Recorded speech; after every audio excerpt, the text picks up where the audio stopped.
Di episode kali ini, kita bakal ngebahas topik super penting buat meraih kesuksesan dan pengembangan diri, yaitu gimana caranya bangun kebiasaan yang positif dan produktif.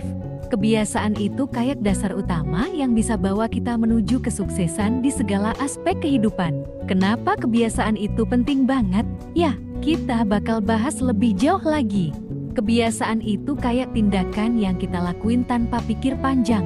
Nah, bangun kebiasaan yang positif dan produktif itu bisa benar-benar ubah hidup kita jadi lebih baik. Proses ngebentuk kebiasaan bukan hal instan. Buat berubah, kita perlu kesabaran dan konsistensi.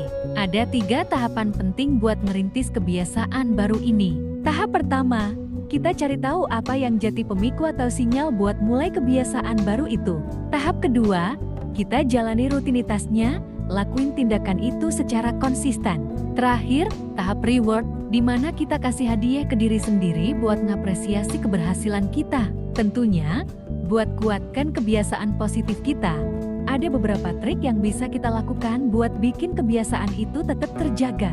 Pertama, kita bisa atur lingkungan sekitar supaya mendukung kebiasaan yang kita pengen. Misalnya, kero buku-buku di dekat tempat tidur buat bikin kita rajin baca sebelum tidur. Nggak ketinggalan, yuk kita lihat contoh-contoh kebiasaan positif yang bisa bantu kita di segala aspek kehidupan. Salah satu contoh kebiasaan positif yang membantu adalah rajin olahraga secara teratur. Selain bikin badan sehat, olahraga juga berpengaruh positif buat kesehatan mental dan produktivitas kita. Dan nggak cuma itu, masih banyak lagi kebiasaan positif lain yang bisa kita terapin buat meraih kesuksesan dan pengembangan diri yang berkelanjutan. Jadi, membangun kebiasaan itu ternyata penting banget buat meraih kesuksesan dan pengembangan diri. Yuk kita mulai bangun kebiasaan-kebiasaan positif dan produktif buat bikin perubahan yang kita pengen dalam hidup kita. Thanks banget udah nonton.